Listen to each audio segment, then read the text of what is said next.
Yes 8th class बेटा first lesson हमारा complete हो गया था। आज हम सेकंड लेसन करेंगे। उसमें करने से पहले सबसे पहले 10 वर्ड मीनिंग करेंगे।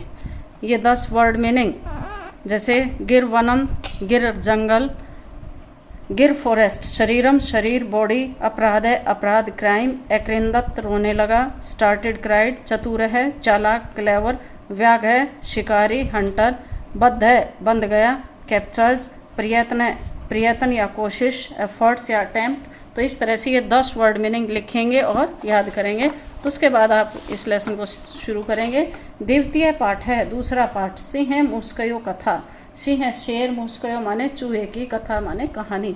शेर और चूहे की कहानी, अध्याय 2 पाठ 2। गुजरात राज्य में गिर नामक एकम एक विशालम विशाल वनम वन अस्ति है।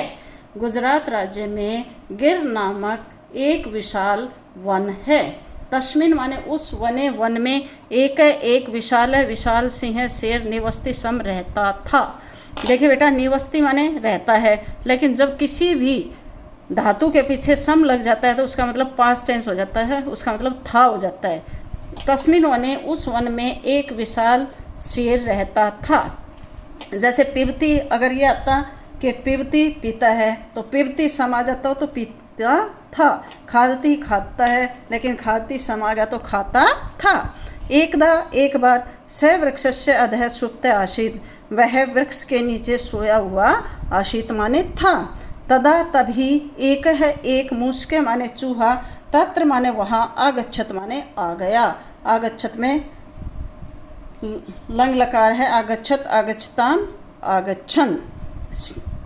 तभी एक चूहा वहाँ पर आ गया। सिंहम सुप्तम विलोक्य, सिंहम माने शेर को, सुप्तम माने सोता हुआ, विलोक्य माने देख करके।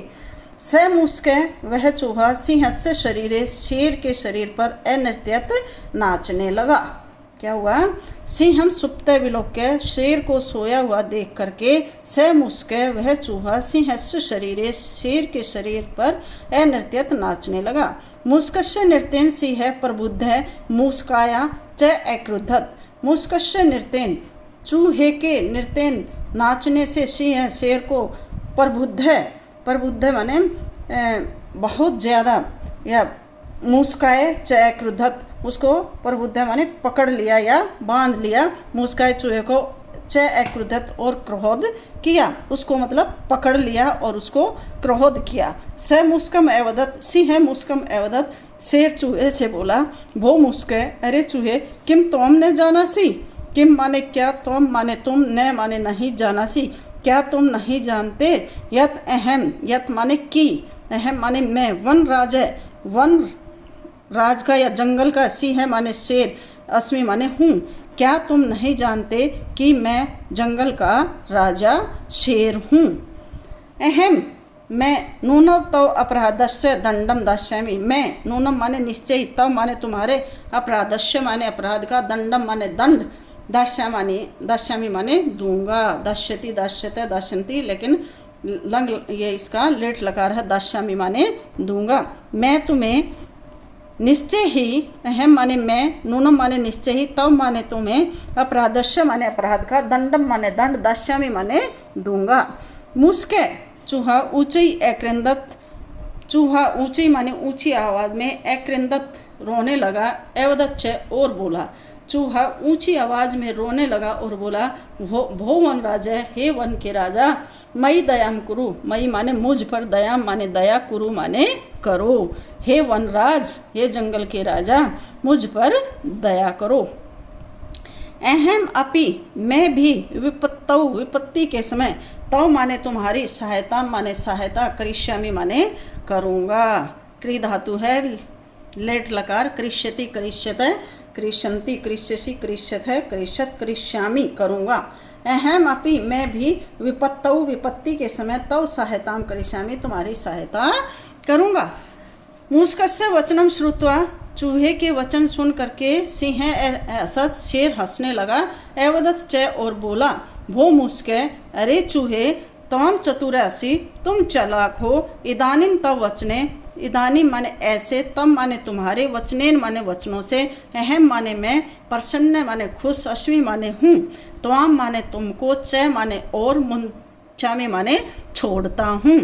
हे चूहे त्वम चतुर असि, तुम चालाक हो, इदानीम इसलिए, तब वचनेन तुम्हारे वचनों से मैं खुश हूँ और तुम्हें छोड़ता हूँ।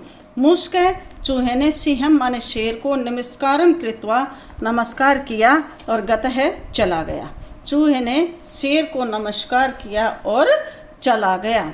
ये है बेटा आपका लेसन नंबर 2 का एक पैराग्राफ। इसको बहुत सुंदर सुंदर राइटिंग में करेंगे और साथ में बेटा थोड़ा सा ग्रामर का पोर्शन भी शुरू करेंगे। सबने ग्रामर की कॉपी बनाई हुई है, उसमें आप करेंगे संस्कृत का पेज नंबर 100 व्याकरण। संस्कृत में है संधि प्रकरण व्याकरण ग्रामर, जहाँ से हमारी स्टार्ट हो रही है।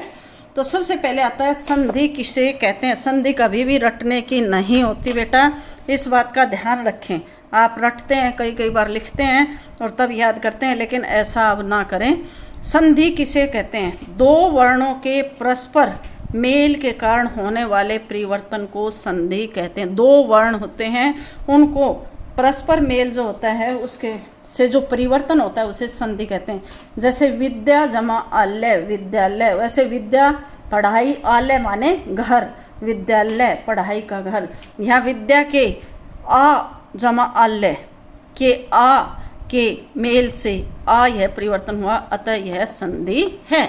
देखिए इसमें क्या दे रखा है बेटे, आप वर्ण विच्छेद करते हैं। जैसे विद्या, तो इसमें विद्या में लास्ट वर्ण क्या आया? आ, और इसका पहला वर्ण क्या है? आ। जब आ और आ मिलते हैं तो आ बन जाता है, तो विद्या जमा आल्य। अब आता है संधि के भेद। संधि के 3 भेद होते हैं, स्वर संधि, व्यंजन संधि और विसर्ग संधि। सबसे पहले आता है स्वर संधि किसे कहते हैं? स्वर संधि दो स्वर वर्णों के मिलने पर। स्वर वर्ण कौन से होते हैं? स्वर हमारे कौन कौन से हैं? ए आ ई जो भी हैं ये क्या है? हमारे स्वर वर्ण हैं। दो स्वर वर्णों के मिलने पर जो परिवर्तन होता है उसे स्वर संधि कहते हैं। यहाँ स्वर संधि के 4 प्रमुख भेदों की चर्चा की गई है। तो ये आपका क्या है? स्वर संधि के 4 भेद आपके आगे दिए गए होंगे या जैसा भी आएगा। तो अब हम सबसे पहले करते हैं दीर्घ संधि। क्या है? स्वर संधि के ये 4 भेद हैं, स्वर संधि, व्यंजन संधि और विसर्ग संधि। इसमें से सबसे पहले हमने स्वर संधि किया कि स्वर संधि किसे कहते हैं? दो स्वर वर्णों के मिलने पर जो परिवर्तन होता है उसे स्वर संधि कहते हैं। यहाँ स्वर संधि के 4 प्रमुख भेद का वर्णन, भेद 6 होते हैं लेकिन यहाँ पर 4 का वर्णन किया गया। सबसे पहले आता है दीर्घ संधि। जब पहले शब्द का अंतिम वर्ण हर्ष स्वर या दीर्घ स्वर हो तो बाद वाले शब्द का प्रथम वर्ण समान स्वर हर्ष या दीर्घ हो तो दोनों के स्थान पर दीर्घ आ जाता है। ये समझने की बात है बेटा। देखिए पहले शब्द का अंतिम वर्ण, जैसे हम ये एग्जाम्पल देखते हैं। पहला शब्द हमारा क्या है? गजे में गज है, तो इसमें इसके अगर हम वर्ण विच्छेद करेंगे तो क्या होगा? ग जमा ए जमा ज जमा ए, यही होगा। और उसका दूसरे का पहला, पहले का आखिरी और दूसरे का पहला आ, जब ए और आ मिलते हैं तो उसका दीर्घ हो जाता है। तो क्या हुआ? ए आ के साथ जब ए या आ को जोड़ा जाता है तो क्या बन जाता है? आ। जैसे गज है जमा आनंद गजानन, विद्या जमा अर्थी विद्यार्थी। अब आता है ई और ई मिल करके, ई और ई मिल करके बड़ी ई हो जाती है। देखिए इसने बताया था कि क्या हो जाता है? दीर्घ स्वर। दीर्घ स्वर किसको बोलते हैं? आ, बड़ी ई, बड़ा ऊ तथा री, ये क्या है? दीर्घ स्वर हैं। तो कपीश है। इसी तरह से ऊ और ऊ मिल करके बड़ा ऊ बन जाता है। गुरु जमा उपदेश गुरुपदेश, सु जमा उक्ति सूक्ति, मातृ जमा ऋणम मातृऋणम। तो ये क्या है? दीर्घ संधि। तो बेटा सबसे पहले लिखेंगे इसमें आप संधि किसे कहते हैं, ये एग्जाम्पल लिखेंगे। फिर लिखेंगे संधि के कितने भेद हैं, लिखेंगे मुख्य रूप से संधि के 3 भेद हैं, स्वर संधि, व्यंजन संधि और विसर्ग संधि। उसके बाद आता है स्वर संधि किसे कहते हैं, ये डेफिनेशन लिखेंगे। फिर लिखेंगे कि यहाँ स्वर संधि के 4 प्रमुख भेद हैं जिनकी यहाँ चर्चा की गई है। सबसे पहले आता है दीर्घ संधि। जब पहले शब्द का ये डेफिनेशन लिखेंगे और उसके बाद ये आप एग्जाम्पल लिखेंगे। ये आपको संस्कृत व्याकरण की कॉपी में करना है बेटा, अच्छे से करेंगे। Thank you.